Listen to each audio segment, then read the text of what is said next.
Bismillahirrahmanirrahim. Assalamualaikum warahmatullahi wabarakatuh. Jumpa lagi kita dan channel saya, masih yang sama juga, iaitu hari Jumaat 3 hari bulan Oktober 2025 Masihi. Sekarang ini tepat pukul 7 malam. Jadi seperti biasa video dari report kita untuk hari ini. Oh, tadi saya tersilap tarikh Hijriah. Sebenarnya bukan 10 tapi 11 Rabiul Akhir. Okay? Ini 3 Oktober 2025 Masihi, pembetulan dia 3 Oktober 2025 Masihi bersamaan dengan 11 Rabiul Akhir 1447 Hijriah. Sekarang tepat pukul 7 malam. Jadi seperti biasa video dari report kita untuk hari ini. Mula-mula pada buat video penutup malam tadi, saya terus balik ke rumah mana tadi dah. Terus balik ke rumah, lepas tu tidur pada pukul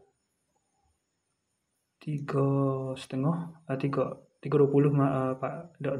pagi. Bangun pada pukul 6.52 pagi. Awas kat ini. Bangun mandi-mandi. Lepas tu sembahyang subuh, makan sarapan. Lepas tu dari main internet ke apa, mengatuk, tidur balik lah. Ajak lagi pagi ni, tiba-tiba suruh malah pula tiba-tiba. Mulalah buat kerja kayu tu.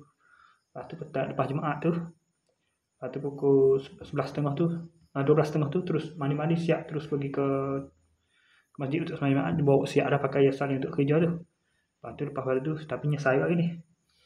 Sebab tak diujar sekejap. Jadi balik lewat lah. Lepas tu terus pergi ke, lepas sudah Jumaat tu, itulah makan dah siap-siap. Salah-salah pakaian, terus pergi ke tempat kerja, kerja kayu. Duduk tak ada setengah jam, buat kerja tak ada setengah jam. Dekat buat video dia setengah jam kemudian baru hujan lebat. Sehingga masing kejap relax situ, tunggu sampai segat pukul 4 dah segat, baru sambung kerja pula sampai ke pukul 02 ada lah, sampai lah pukul 5 ada lah, 5.17 lah. 5 dia buat video dia 5 lebih dah habis tu, 5.18 dah habis dah. 5.14 ke 5.14 dah, 5.28 dah, 5.24 dah, 5.24 minit ke 24 dia buat siap kerja. Lepas tu terus buat video sehingga mau hasil sekejap. Lepas tu siap-siap, lepas tu kasut tu, terus balik ke rumah. Sampai sini dah ada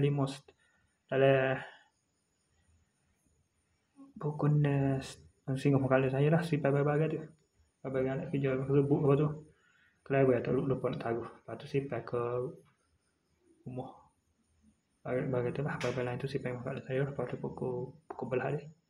Lepas tu pukul 6.30 sampai di rumah. Duduk relax sekejap.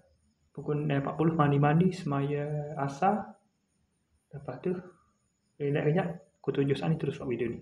Okey, saya rasa sekali itu saja untuk sesi video dari report kita untuk hari ini. Assalamualaikum, jumpa lagi. Bye.